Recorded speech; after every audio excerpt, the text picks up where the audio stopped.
Manila, Philippines, US Ambassador Philip Goldberg said the U.S. decision to take the unusual step of transferring US Marine Private First Class Joseph Scott Pemberton to a Philippine military camp is a confidence-building measure meant to assure Filipinos that the U.S. understands the situation.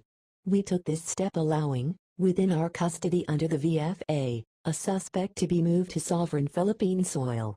It is an unusual step, one meant to build confidence that we understand the situation here.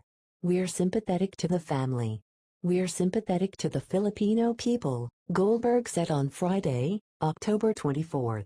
In a roundtable with select journalists from media groups, including Rappler, Goldberg said public opinion was a factor in the decision, which goes beyond the U.S. obligations under the Philippines-US Visiting Forces Agreement, VFA, though Pemberton, suspected of killing transgender Filipino woman Jennifer Laud, remains under US custody while detained in Camp Aguinaldo. We went beyond, I think, our obligations under VFA by reaching an agreement with the Philippines that allowed the suspect to be moved to a facility at Camp Aguinaldo that maintained the principles of VFA, remaining under US custody, he said. The US envoy added that the decision was made in a way that's sympathetic to public opinion here, that is sympathetic of the government and judicial process here, and that assures the people that the suspect will be here for the length of hearings and, possibly, if it will come to a trial. The VFA provides that Philippine courts will have jurisdiction over airing US troops, but custody will remain with the U.S. Pemberton's transfer to Camp Aguinaldo shows a difference in US action compared to the 2006 case of US Marine Lance Corporal Daniel Smith, who underwent trial for the rape of Filipina Suzette Nicholas.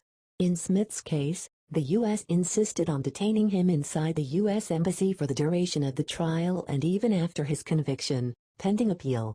He was acquitted after Nicholas recanted her allegations against Smith, Reed, Edka, Olongapo murder, and the old case of Daniel Smith.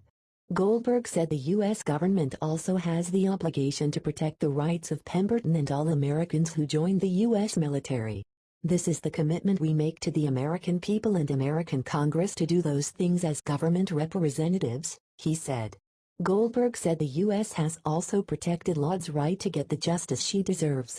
He said the same treaty allowed the involvement of the U.S. Naval Criminal Investigative Service, NSIS, which led to the quick identification of the suspect, and the cooperation of the witnesses. Quite frankly, I don't know if that would have happened if it hadn't been for our cooperation with investigators from the NSIS, said Goldberg.